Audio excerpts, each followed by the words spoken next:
Hi, I'm Betty Chadwick, the Executive Director of Active LD. I'm also an Autism Ambassador. We've been running a series of autism awareness sessions for our volunteers and our coaches at the upcoming Personal Bests event. And I've been asked to put a recording together for those who haven't been able to make the live sessions. So here it is. So bear with me as I just get my slides together. Hold on, they're just coming. Here we go. Okay. So this is really an introduction to autism with a particular focus on our personal bests. The session will take about 45 to 50 minutes. First of all, I asked some help from people I know who have autism and a learning disability to tell me exactly what it's like for them and for them to help me with this training session. So here we're going to meet some of my autism experts and helpers. Hi, my name is James Parker Burrows. I'm an active LD advisor and I have moderate autism. Hello, my name is Jane. I have a learning disability and autism. My name's Anna. I find change difficult. Meeting new people and then new people. Hi, I'm Stuart. I find change difficult and conflict. Okay, so I've had the help of James, Jane, Anna, and Stuart to put these slides together and to for this training. So the Winchester Personal Best, this autism awareness sessions relating to the personal best has really stemmed from some work we did at our Winchester Personal Bests event last year in 2024, where we were helped and supported with Autism Hampshire, our friends over in Southampton at Autism Hampshire, who gave us some really good pointers and good advice about how we could make our event even more accessible to people with autism. And we were so spurred on and so inspired, motivated by this, that we've gone one step further, and we have now become an autism friendly event. Now that's no small deal. The Personal Bests are the first event in the country to have an autism friendly accreditation, so we're absolutely thrilled about that. There are some venues in the country who are autistic friendly or autism friendly, but in terms of an actual day event, we are the first. So that's a really exciting an exciting achievement on for our event.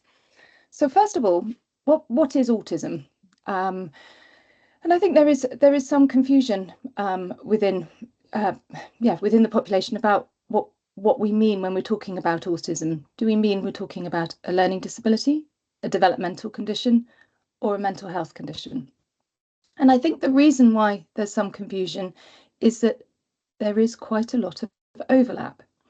But in terms of definition, autism is B. It is a lifelong developmental disability affecting how a person communicates with and relates to other people, and how they see the world around them and how they make sense of it. It's really important to understand that each individual who has autism will be unique and will be affected by the autism in a unique way. It's estimated that there are many more males than females with autism, but we think that may be a little skewed because girls, particularly schoolgirls at the age where they may be being detected or tested for autism, tend to be, or historically have been very good at masking through the traditional tests that have been carried out. So we think that there's more male than female, but in fact, it may not be quite as much as 4 to 1. The The other thing that's important to note is that without the right support, being autistic can have a profound and sometimes devastating effect on an individual and their families and their friends and families, and the people around them. So in terms of prevalence and how common is autism, the figures suggest that about 1% or just over 1% of the population, so a little bit more than 1 in 100 people, are autistic. So that means that autism affects over 700,000 people in the UK. But if we then add on their families and the people who autism touches or who autism affects, then we're looking at a much, much bigger number. We're looking at about 2.7 million people every day are affected by autism, each requiring various levels of support and intervention. So as you can see, it's a big deal. So here are some facts, and let me move the cursor here. Let's see if I can. Hold on. There we go. So the photograph on the top right is a nod to saying that autism is almost certainly or probably genetically linked. However, that hasn't yet been proven to my knowledge. And the photograph of me and my sister Jane has autism with a learning disability. I have not been diagnosed with autism, but most people who know me well will vouch for me having some really quite strong autistic traits. So there is an increased incidence in siblings. About a quarter of people with autism are non-verbal. They don't speak. However, being non-verbal can be situational, and it can be so it can depend on the situation or the environment that an individual is in.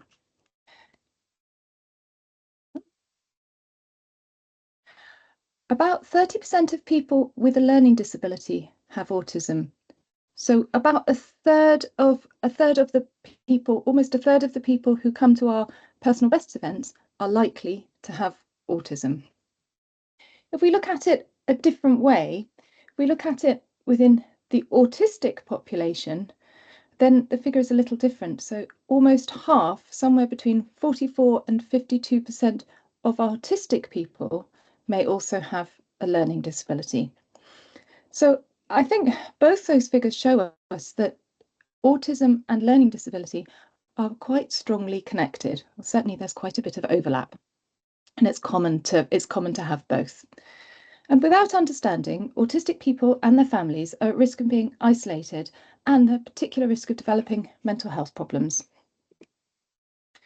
So how does this relate to the personal bests events?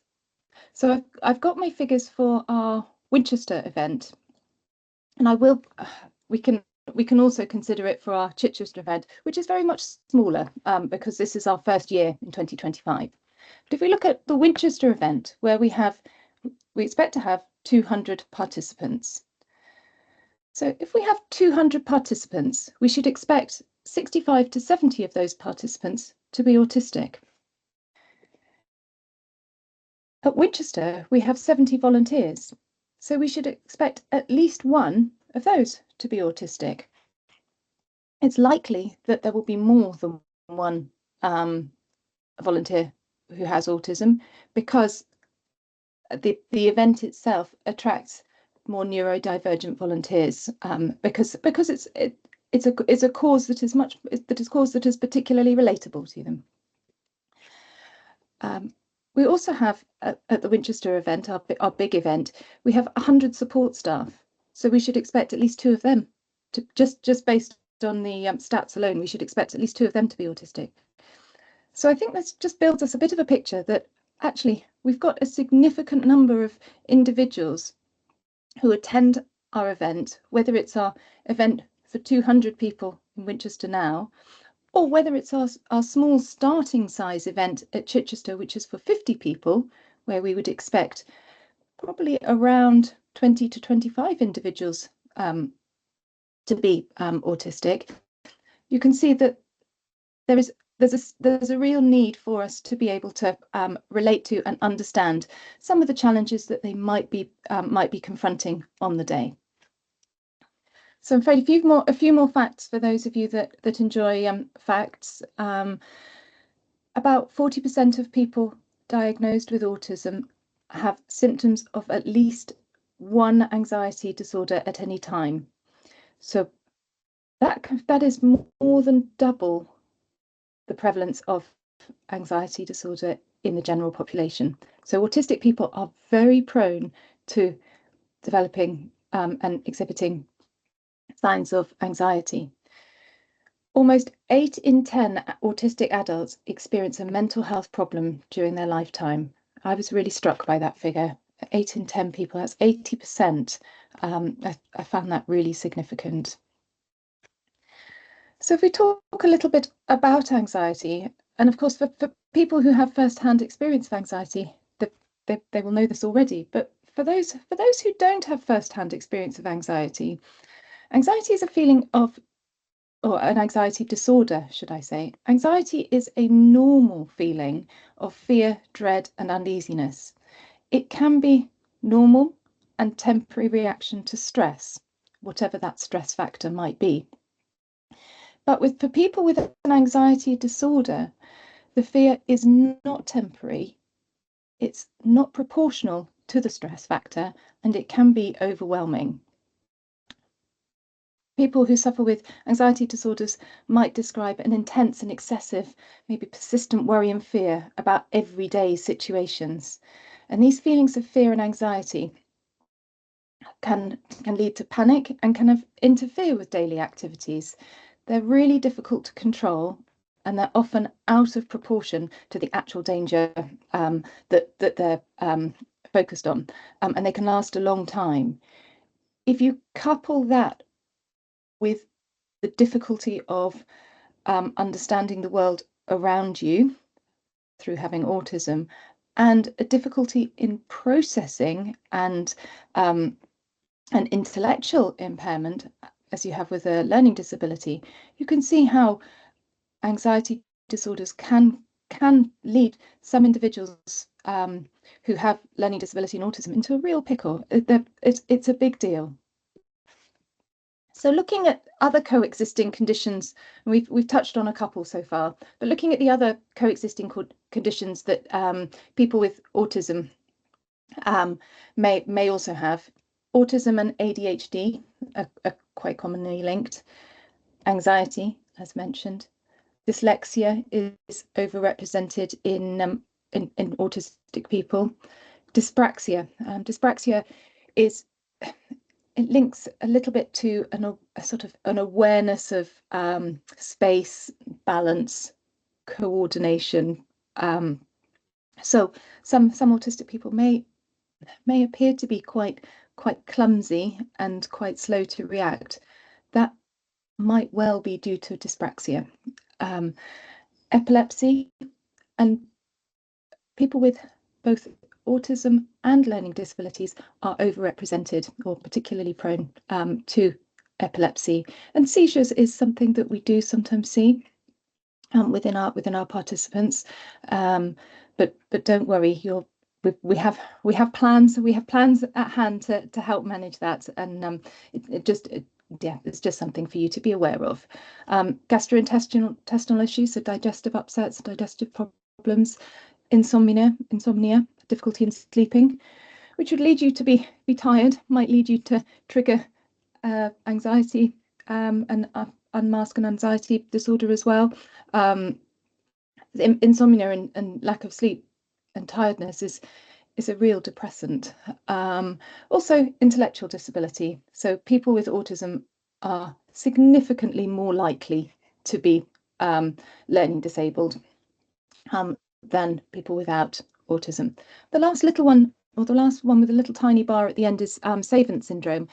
And that's really just put in as a sort of for completion. It's unlikely to affect our or be represented at our personal best events, but Savant syndrome is the very narrow focused, extreme sort of genius or extreme high level interest and really kind of academic excelling in very narrow field.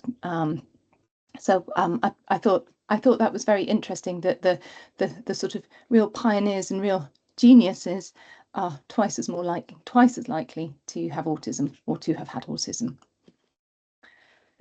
So thinking more a little bit about autism and how people who have autism, how autistic people may be affected by it.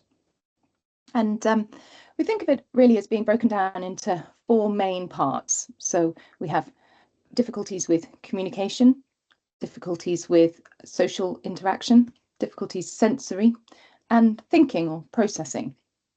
But the degree and the level to which an individual is affected by each of those variables can differ greatly, which is why we need to be treating everybody as an individual. So on the right, we have sort of a diagram version of 3 hypothetical autistic individuals. As we can see, individual A has strong communication skills. So they're articulate, they can talk well, they can communicate well. Their processing, so their thinking, the green segment, is a bit reduced, but most of their processing is relatively strong. So they can communicate and they can understand the world around them. However, their sensory is quite low, so they can't manage certain sensory sort of sensory stimulation, whether it's touch, sight, sound, smell. And also their social is really low. So this might well be an individual who, although they're good at expressing their own needs and their own opinions, they may not be able to understand body language, tone of voice, sarcasm, expression. They may find social interaction really difficult and really uncomfortable. If we move on to individual B, here we have someone who has high thinking or processing skills. They have quite high social skills as well. They interact well. They understand social interactions well and can socialize nicely. However, if you look at their communication skills or communication ability, the orange segment, that's really low. This may well be an individual who is non-verbal, and perhaps this is somebody who needs to communicate through Makaton, a form of sign language. Or this may be someone who can verbalize in some situations, but when they're overwhelmed, then they have more of a sort of selected mutism, or they're unable to talk. They also have relatively low sensory. So, for example, bright lights or loud noises may be something very uncomfortable for them. We then move to number C, or individual C, should I say. This individual has a good response to sensory, good response to communication, very low processing or low thinking skills. So this is somebody who is not able to process what's going on around them, but they may well be quite good at masking. So they may look like everything's all okay, or they're understanding and they're going with the flow on the surface, but actually beneath the surface, they're a little bit perhaps unaware or confused, or at risk of things like stranger danger, or unable to understand or piece together what might be going on. So as you can see, the possibilities are pretty much endless, which is why everybody needs to be treated individually, as everyone who has autism will be affected in their own unique way. So our autism experts will tell us a little bit about how autism affects them and their perspective. Here's James. What is difficult for me about my autism is that you get people who are ignorant and difficult and do not understand. I have a lot of, and also I get a lot of problems when I'm out and about because people misread my behaviour. Okay, so for for James, you can see his communication skills are good. His social skills are difficult for James, and processing is sort of so thinking, he has quite high levels in thinking, but that can fluctuate for him. So thinking of each of those 4 criteria in turn and how it affects the guys, James has just explained to us a little bit about communication. But I think you will have been able to see on his clip, people with autism may have a very direct form of communication. They tend to be quite sort of no frills and to the point. We've already mentioned that speech may be absent for some, or sometimes absent. Other things affecting life, so less about the personal best, but more just in general background and life.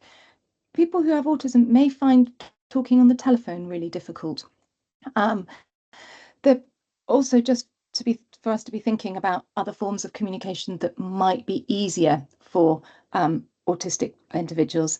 So we have a sign language or Makaton sign language, but also in written form, we have easy read versions of application forms, and that's something that we have done at our personal best event. We've moved to an option of either a paper form or an easy read online form as well.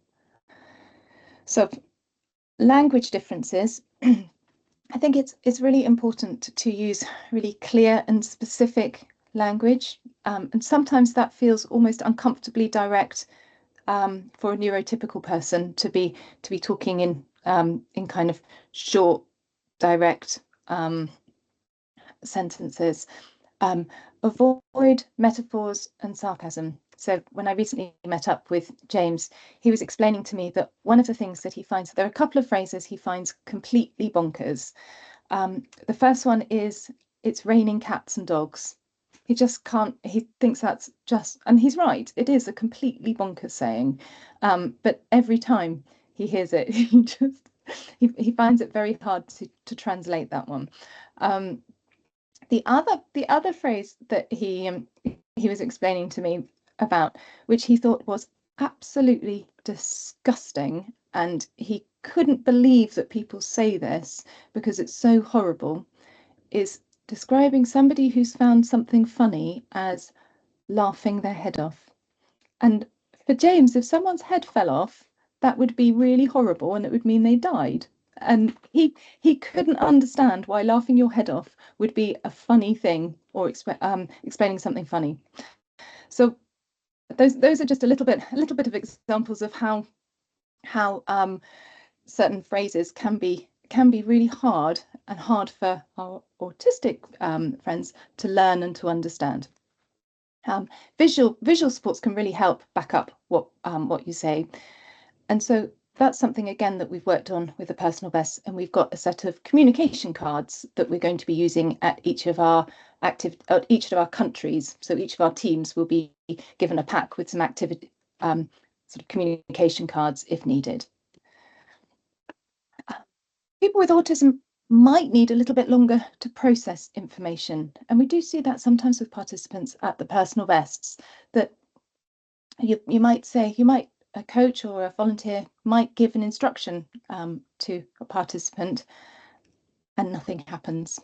And so what the recommendation there is, as long as that instruction is relatively short instruction in easy accessible language, is to wait about 6 seconds, and that's quite an uncomfortably long period of time. So wait about 6 seconds and then repeat the sentence using exactly the same words. Don't try and rephrase it. If you're rephrasing it, then that individual has to start all over again, trying to piece each word in that sentence together to make some sense of it. So obviously, if you try and repeat it a couple of times and you're getting nowhere, then chances are then the words probably aren't the right words for that individual, and of course change the words. But don't chop and change the words too quickly. Allow time, and allow repetition. So we mentioned that some individuals find forms difficult, and some people's ability to communicate might deteriorate under stress. That's important to understand too. So I mentioned for 2025 at the Personal Bests, we've updated our registration forms. We've made them, we've put a few more diagrams and images. We've increased our line spacing, and we're using slightly larger font size as well. We've also created an option to either have a downloadable form or to register online through the Microsoft Forms. We'll be putting the packs of communication cards for each team. So we have 6 teams at the event. Each team will have a pack of communication cards that the team volunteers or the country volunteers will be able to carry around or lend to support staff or individuals if that's helpful. So the guys are going to tell us a little bit more about their experiences. Here's Anna. I find friendships more difficult and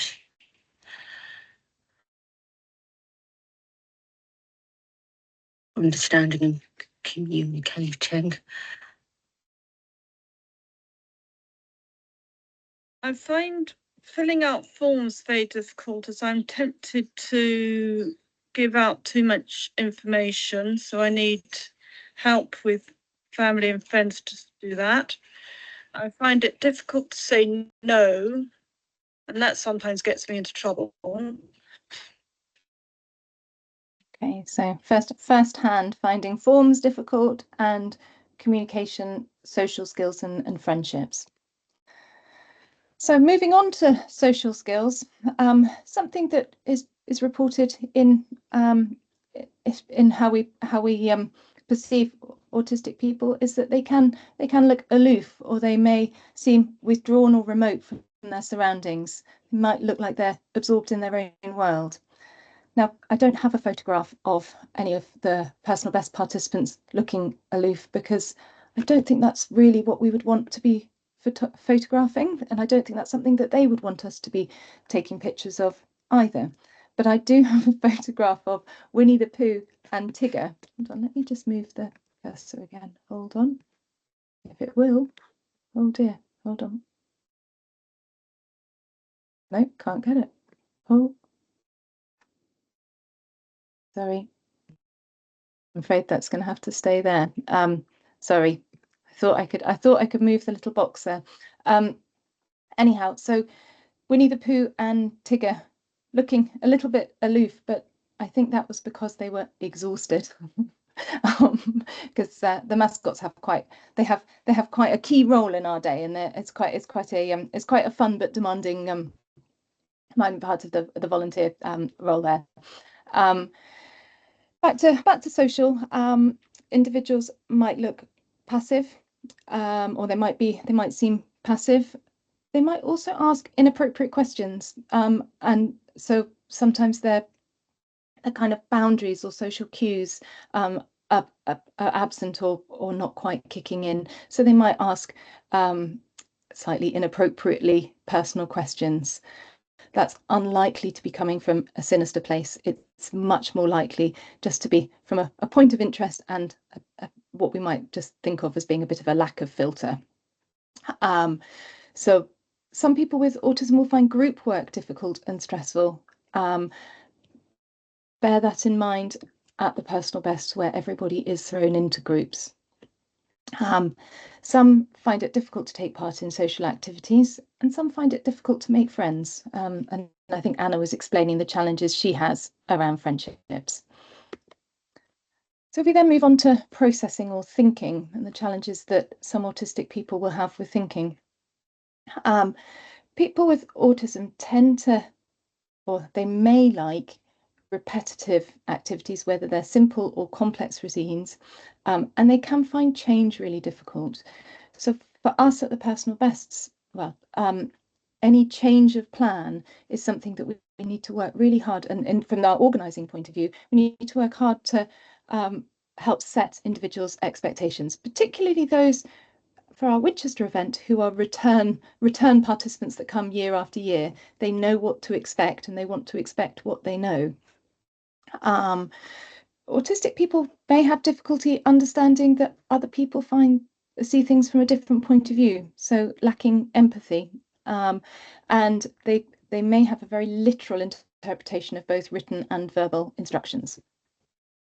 So if you move quickly on to sensory, so I expect most of you will already be very familiar with the first 5 senses, so hearing, taste, touch, sight and smell. At the personal bests, it can be loud. Then touch, people may be bumped into, and touching equipment and different textures of equipment as well, something to be thinking about. Maybe challenging more for some than for others. Sight, it's a bright day, we'll be in brightly coloured t-shirts and it'll be in a new environment for a lot.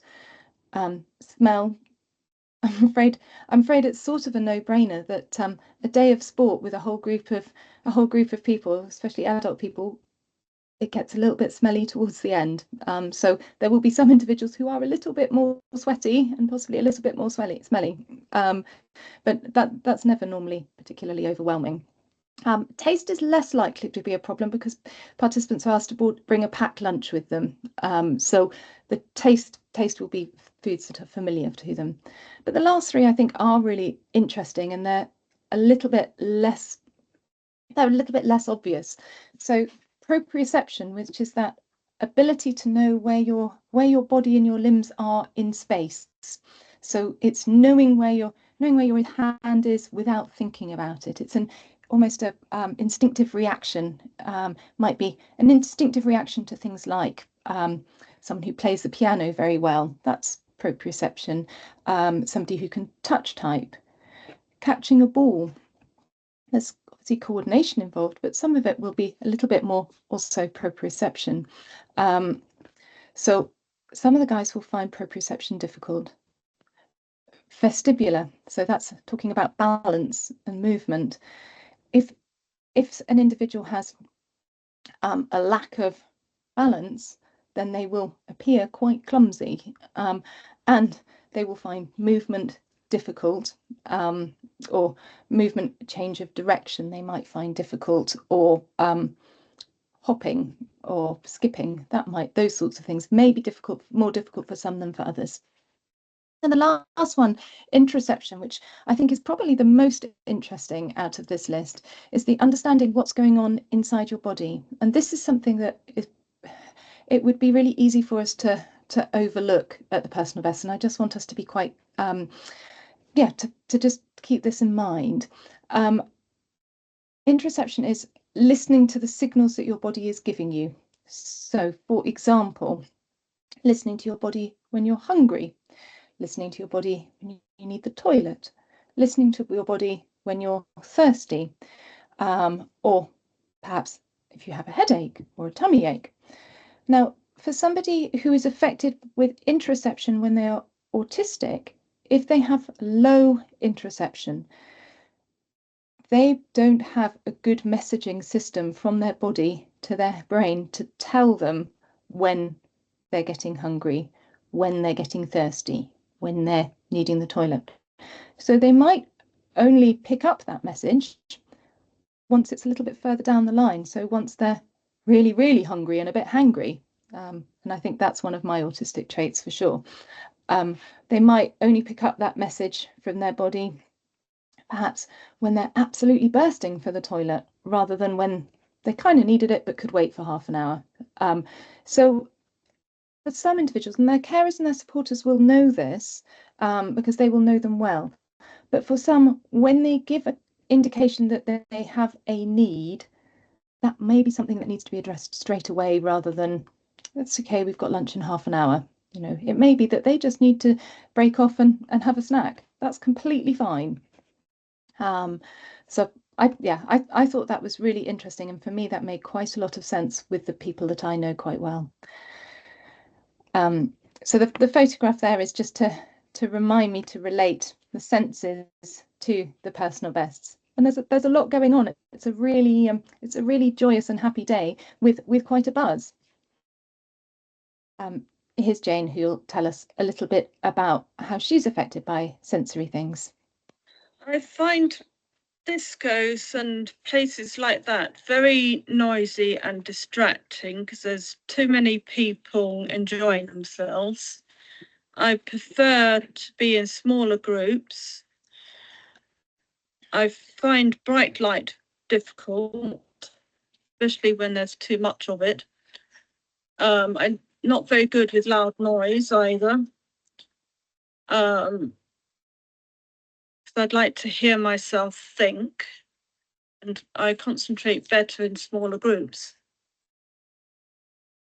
Okay, so as Jane's slightly loyal sister, I just want to put a little clause in there that Jane does like other people to have fun. The bit about her saying she doesn't like discos and people having fun, she does like people having fun. It's just loud noise and discos is not fun for her. Another thing that we might see at the personal best, and we certainly see it at some of the participants at the Winchester personal bests, is stimming.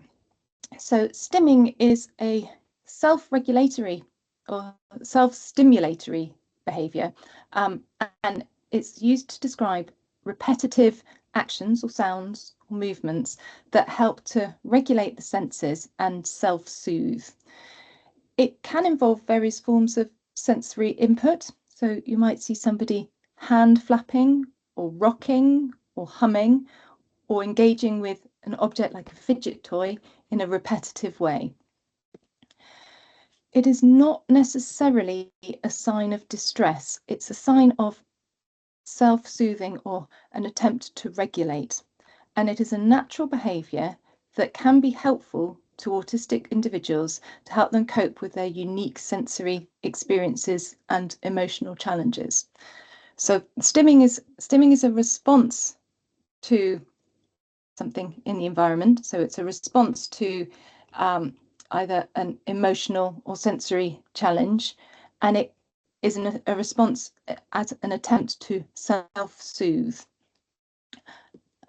However, there are, for some individuals, once that emotional or sensory challenge is overwhelming, they might be stimming, but they're not getting enough self-soothe from that stimming behaviour. So their stimming may become a little bit ineffective or inadequate for the size of the challenge they're facing. At the personal best, we are creating a couple of quiet spaces. So we will have a quiet space, an indoor one and an outdoor one, where individuals can go and take some time out. And they can be there with their carer. They can be there as long as they like. And we will have some fidget toys in there as well. I think it's really important, having spoken a lot about some of the things that people with autism find difficult, and some of the things in day-to-day life that can be really challenging. I think it's really important for us to focus on some of their strengths too, because these guys are awesome. And I think what we need to remember is the sorts of strengths that autistic people have are things like they tend to have very good visual skills. They can be highly knowledgeable, particularly in their area of special interest. They often have very good visual memory and very good factual memory. They can be very, very focused. They're often independent thinkers, so they often don't process and think things through in the most conventional of ways, which is useful because it can bring a unique perspective. Precision and accuracy is often a strong attribute, as is loyalty and honesty. So very often the guys will tell you exactly what they think, and they will be very honest, which is really helpful when it comes to feedback. Here's another little bit of chat from the guys. I'm good at remembering things and I like being helpful. What I'm good at is cooking and shopping as well. I'm very good at organising myself and looking nice. I'm good at football and badminton. I am good at getting good at being on time for things. Bit of getting up in the morning. Okay, so I got some key features there of being organised, being helpful, being on time. And I can vouch for James and his love of shopping. He's very good at shopping. So other things to be aware of is that autism is an invisible disability. And I don't know if you're aware of the sunflower lanyard scheme. The sunflower lanyard sometimes has a little card attached to it, but not always. That indicates that somebody has a hidden disability or an invisible disability. It may be that, you know, autism may be one of, or is one of, a group of possible hidden disabilities, but you might well see a few individuals wearing wearing a sunflower lanyard at the personal bests. You might also see individuals wearing sunflower lanyards out and about, and it's just worth having an awareness that it could be because they struggle with their autism sometimes, or that they just want you to know that they are autistic. The other thing that's, I think, quite key is that some autistic people don't have an official diagnosis and they might not know that they are autistic. So I think the key there is not to assume and also not to underestimate.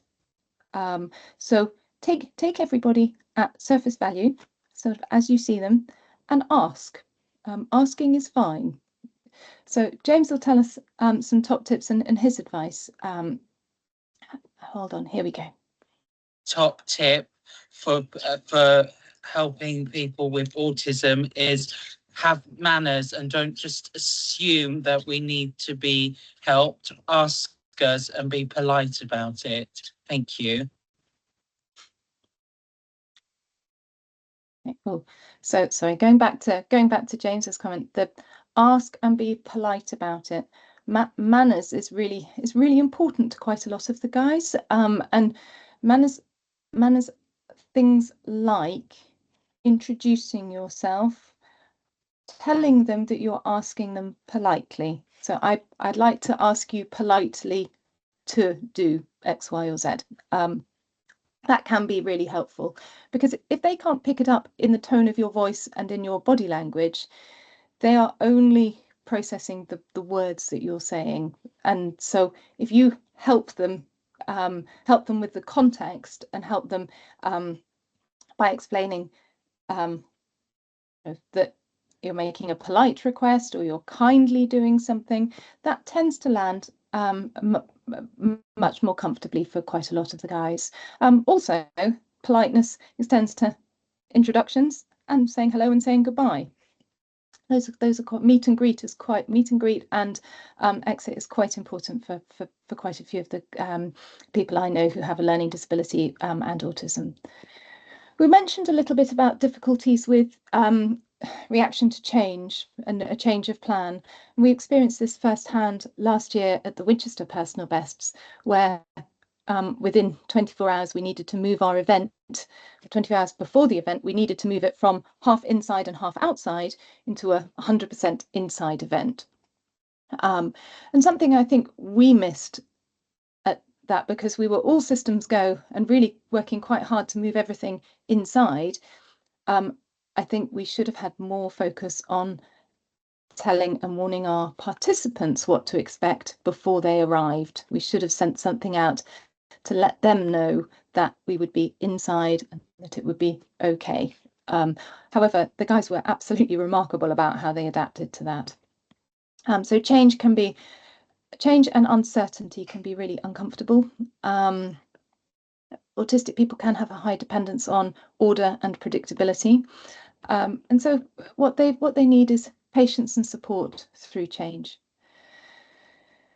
The last really big thing for us to be thinking about is reactions to stress or being overloaded, and that is a risk for some individuals at the personal best, because there's a lot going on. It's a big day, and there's a lot for them, a lot of different activities, a lot of different stations, and a lot of different people.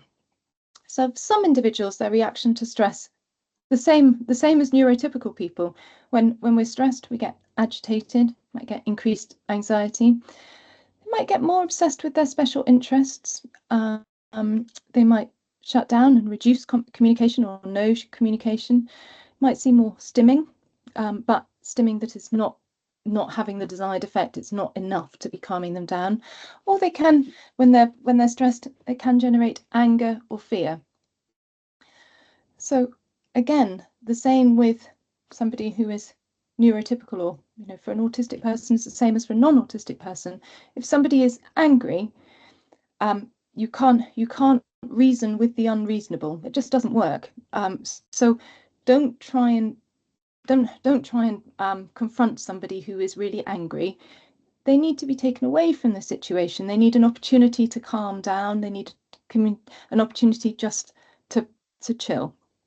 So don't try and resolve anger when anger levels are high, because it just won't work. The difference between an autistic person and a non-autistic person with anger is that an autistic person may develop signs of anger that are less, the trigger may be less obvious to the neurotypical person. It may be that they may be picking up on something that is what we might think is either the wrong end of the stick, or something that might feel or seem a little bit disproportional as a reaction or a misunderstanding. But to that individual, it's very real. It is also really important for the situation to be dealt with when everyone has calmed down. And this is something that our carers and support staff are really good at, because they know their individuals and they know the people they work with really well, and so they can pick up on the signs really quickly, and they can help manage it before it escalates. Just as a sort of almost a again, less for the personal bests, I think, but something to be aware of with the autistic population is that they're really they're 4 times more likely to be bullied than their peers. So bullying is a real thing for autistic people. And I think it's worth being aware that there are new ways of bullying, so via the internet and via mobile phones. So it's not just face-to-face, sort of the digital world of bullying as well. And I think an autistic individual's vulnerability and their lack of empathy can lead to situations that that expose risk. However, sometimes the person with autism is the bully because they may not understand or appreciate how their words or actions land. Again, their lack of empathy may mean that they don't quite understand the consequence of what they're saying or their actions. So it can work both ways. But bullying can lower an already vulnerable and already potentially low self-esteem. So it's an important one to be aware of. So in terms of what we can do to help, I think to start with the fact that you're all listening to this listening to this session and increasing your awareness, that's a massive thing. So brilliant, and thank you. I think the more we do to understand how an individual's autism affects them as an individual, ask the questions. They'll say yes or no, or they'll either want to talk about it or they won't, but they won't mind the question being asked. We'd need to do everything we can to try and reduce anxiety, also to enhance motivation, confidence and self-esteem. The next bullet about enabling concentration to remove distraction, that's quite hard at the personal bests because there's an awful lot of distraction. But I think just being aware that there's a lot of distraction and allowing individuals just to sit out if they need to, and that's fine. It's very important, obviously, to play to people's strengths and to find what works. So it's important to be building trust so that for support workers and family carers and others, we're really thinking about being proactive rather than reactive. Just a little bit about resources. In 2009, the Autism Act was passed, so that was that's quite a significant piece of legislation for in the world of autism. The other note here, which is a Hampshire reference, and I'm afraid that's because this is borrowed from our Winchester event, we have a Hampshire Autism Partnership Board. I'm sure that Sussex have an equivalent. In Hampshire, which I don't think there's a Sussex equivalent yet, we have an Autism Ambassador scheme. And for those of you who live this side of the county boundary, I would strongly recommend the Autism Ambassador training. It's a 2 half-day training, so full day, but 2 half days. And I thought it was brilliant. I found it really insightful. There's just the last slide really about the autism card. Some individuals will wear an autism alert card, so if you see somebody who has that yellow card, and that can be really helpful also, not just at the personal bests but out and about as well. And it can particularly help if someone's overwhelmed and loses their ability to communicate. There's also an app called Spectra 5, which is an autism assistance app. And then the very, very last slide is a picture of my autism experts. And really just to show you that despite having a whole combination of the challenges that we've spoken about, or that I've spoken about in this session, our autism experts are proof that with a learning disability and autism, you can still have a really full, really active, really happy and confident life. You just need to have the right support in place. So a huge thanks to our autism experts for their help. A huge thanks to all of you for listening, and really looking forward to seeing you at the Personal Bests.